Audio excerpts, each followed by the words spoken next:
नमस्कार दोस्तों, कैसे हैं आप लोग। बात करेंगे एक बहुत ही कमाल के स्टॉक के बारे में। 44 रुपये का यह स्टॉक आपको राजा ने महाराजा बना देगा। सारा कुछ समझेंगे। बस रिक्वेस्ट रहेगी कि यदि काम पसंद आए तो एक लाइक करें। इससे आपका कुछ नहीं जाएगा, हमें काफ़ी मोटिवेशन मिलती है कि आप काम पसंद कर रहे हैं। काम नहीं अच्छा लगा तो डिसलाइक कर दो। चैनल को सब्सक्राइब कर ले, क्योंकि यहाँ पर आपको जेन्युइन इन्फॉर्मेशन मिलती है। कोई क्लिक बेट नहीं, कोई कुछ नहीं, जो होती है बिल्कुल आपको सच्चाई के साथ बातें समझाने की कोशिश की जाती है। तो चलिए आगे बढ़ते हैं। तो यहाँ पर देखिए, स्टॉक का जो प्राइस है वह है केवल 44 रुपीज़, 44 रुपये का यह स्टॉक। लेकिन यहाँ पर यदि आप मार्केट कैप देखोगे तो मार्केट कैप काफ़ी बड़ा है। लगभग लगभग 9,500 करोड़ का मार्केट कैप है। एक साल पहले 38, मतलब एक साल का 38 रुपये का लो है और 68 रुपये का हाई है। यहाँ पर आर ओ सी है 6.23 और आर ओ ई अवेलेबल नहीं है। कंपनी जो है डिविडेंड पे आउट नहीं करती है। लेकिन यदि आप वॉल्यूम पर ध्यान दो तो 60,99,715 क्वांटिटीज़ की ट्रेडिंग होती है। प्रमोटर की होल्डिंग अच्छी खासी है, 62.5% की होल्डिंग्स है। और डेप्ट जो है वह थोड़ा सा है, यहाँ पर 5,500 करोड़ के आसपास का डेप्ट है। कैश इक्विवेलेंट है 158 करोड़ के। प्लेजेस शेयर नहीं है, जो भी होल्डिंग्स है वह अनप्लेजेस है। डीआईस की होल्डिंग्स अच्छी खासी है, 10% की। और एफआईस की होल्डिंग्स जो है वह 4.5% की है। कंपनी की यदि सेल्स पर नज़र डालें तो यहाँ पर आप देख सकते हैं कि दिसंबर 2019 में लगभग 1,000 करोड़ का सेल्स था, जो कि बढ़ता हुआ 2 से 3 सालों के अंदर अंदर यह 2,500 करोड़ तक पहुँच चुका है। तो कंटिन्यू यहाँ पर जो है ग्रोथ हमें देखने को मिल रही है। ऑपरेटिंग प्रॉफिट मार्जिन जो है वह वेरिएबल है, कभी 3% का, कभी 10%, कभी 13%, कभी 14% का यहाँ पर हमें देखने को मिल रहा है। शुद्ध मुनाफे की यदि हम बात करें तो यहाँ पर देखिए, कंपनी को जो है मैक्सिमम टाइम जो है लॉसेस हो रहे थे। नेट प्रॉफिट की यहाँ बात की जा रही है। कंपनी भी आपके सामने आ चुकी है। श्री रेणुका शुगर्स लिमिटेड की हम बात कर रहे हैं, ठीक है। तो यहाँ देखिए लॉसेस क्यों हो रहे हैं, नेट प्रॉफिट में कंपनी को लॉसेस क्यों हो रहे हैं। ऑपरेटिंग प्रॉफिट तो ठीक है, यहाँ पर आप देख सकते हैं कि ऑपरेटिंग प्रॉफिट जो है अभी लेटेस्ट क्वार्टर में 207 करोड़ का मुनाफा हुआ है। 8% का ऑपरेटिंग प्रॉफिट मार्जिन है। लेकिन यहाँ पर आप फर्दर देखोगे, नेट प्रॉफिट की यदि हम बात करें तो केवल 14 करोड़ का मुनाफा है। और कह सकते हैं कि काफ़ी दफ़ा कंपनी को लॉसेस ही हुए हैं। उसके पीछे जो कारण है वह अदर फैक्टर्स हैं, जैसे कि टैक्स हैं।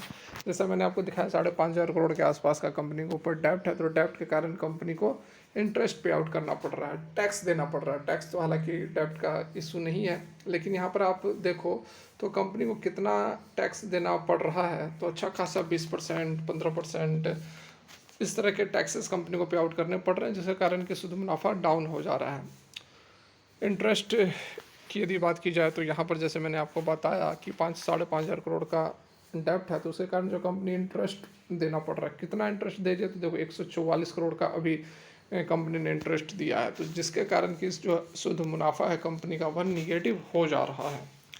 ईयरली पैटर्न की बात की जाए तो यहाँ पर आप देख सकते हैं कि कंपनी का जो सेल्स है वह ऊपर नीचे होता हुआ नज़र आ रहा है। 8,000 अभी टीटीएम में 8,500 करोड़ के आसपास के कंपनी के सेल्स हैं। ऑपरेटिंग प्रॉफिट मार्जिन जो है वह 7% का रहा है। फिर से यहाँ पर देखिए इंटरेस्ट आ रहा है गेम में, काफ़ी ज़्यादा इंटरेस्ट पे आउट करना पड़ रहा है। ये देखिए इंटरेस्ट कंपनी को अच्छा खासा देना पड़ रहा है, जिसके कारण कि जो नेट प्रॉफिट है वह कहीं ना कहीं हैम्पर हो रहा है। देख सकते हैं कि कंपनी जो है लगातार लॉसेज में नज़र आ रही थी। 1,400, 1,800, 1,800, 1,100, 2,200, 2,000, 1,900, 117, 137 और 82। मतलब कि अभी कंपनी पहले तो लॉसेज में थी, लेकिन उन लॉसेज को कंपनी काफ़ी कम कर चुकी है। और अब आप यहाँ पर देख सकते हैं कि जो 2,000 करोड़ के लॉसेज हो रहे थे वो केवल और केवल 80, 90, 100 करोड़ तक सीमित रह गए हैं। 82 करोड़ अभी टीटीएम में हमें यहाँ पर डाटा देखने को मिल रहा है, जो कि काफ़ी अच्छी बात है। यहाँ पर कंपनी अपने खर्चे को कम कर रही है। सेल्स ग्रोथ की बात करेंगे तो टीटीएम में जो है 59% की सेल्स ग्रोथ है। प्रॉफिट ग्रोथ 60% का रहा है। टीटीएम में स्टॉक प्राइस बहुत ज़्यादा यहाँ पर नहीं दे पाया है रिटर्न, लेकिन आप चार्ट देखोगे तो पिछले 2-3 साल में काफ़ी अच्छा रिटर्न कंपनी ने दिया है। 10-12 रुपये पर स्टॉक ट्रेड किया करता था, जो कि एट प्रेजेंट 44 रुपये पर ट्रेड कर रहा है। शेयर कैपिटल 213 करोड़ के हैं। रिजर्व्स जो हैं 1143 करोड़ के निगेटिव है। निगेटिव रिजर्व्स का मतलब मैं आपको बता दूंगा। बोरिंग्स यहाँ पर देखो 5,500 करोड़ के बोरिंग्स, इस कारण की कंपनी को इंटरेस्ट पे आउट करना पड़ रहा है। ठीक है, शेयर होल्डिंग पैटर्न की बात की जाए तो देखो 62% के आसपास की प्रोमोटर की होल्डिंग एफ की है ही, पब्लिक की है 23.07% की।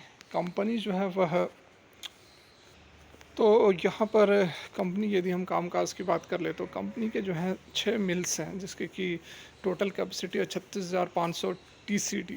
ठीक है, 2 पोर्ट बेस्ड शुगर रिफाइनरीज हैं जिसकी कैपेसिटी 5,500 TPD है। कंपनी इसके साथ में पावर जनरेशन का भी काम करती है, 567 मिलियन किलोवाट का पावर जनरेट करती है, जिसका कि 49% जो पावर इलेक्ट्रिसिटी है, जो पावर जनरेशन है, वह अपने प्लांट में यह यूटिलाइज़ कर लेती है और बाकी का जो बचा हुआ इलेक्ट्रिसिटी है वह कंपनी बेच देती है।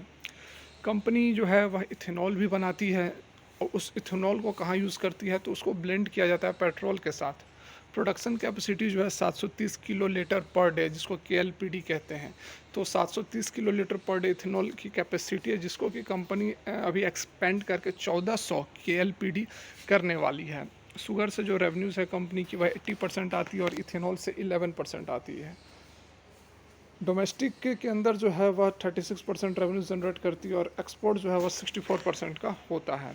ब्रांड की बात करें तो मधुर ब्रांड के नाम से कंपनी अपने प्रोडक्ट्स को बेचती है, बेसिकली शुगर को यह बेचती है।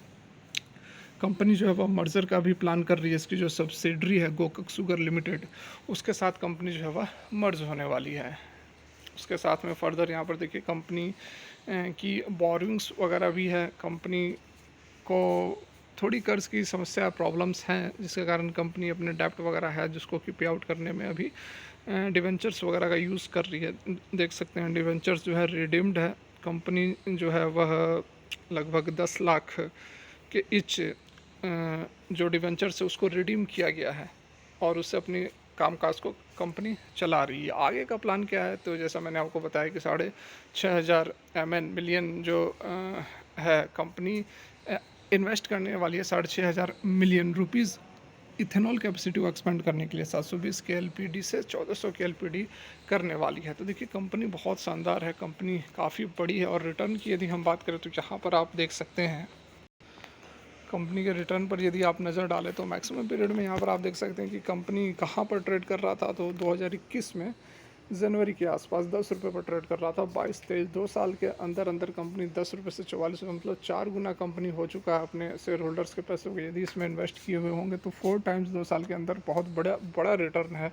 और जिस तरह से कंपनी अब आगे मूव कर रही है उससे उम्मीद तो यही है कि स्टॉक आगे चलकर एक मल्टीबैगर बन सकता है। और इथेनॉल स्पेशली भारत सरकार भी जो है पेट्रोलियम में मिक्स करने के लिए बहुत सारे प्लान लेकर आ रही है कि आप इथेनॉल को प्रोड्यूस करो, उसको पेट्रोल में मिलाया जाएगा और इससे क्या है कि पॉल्यूशन कम होगी।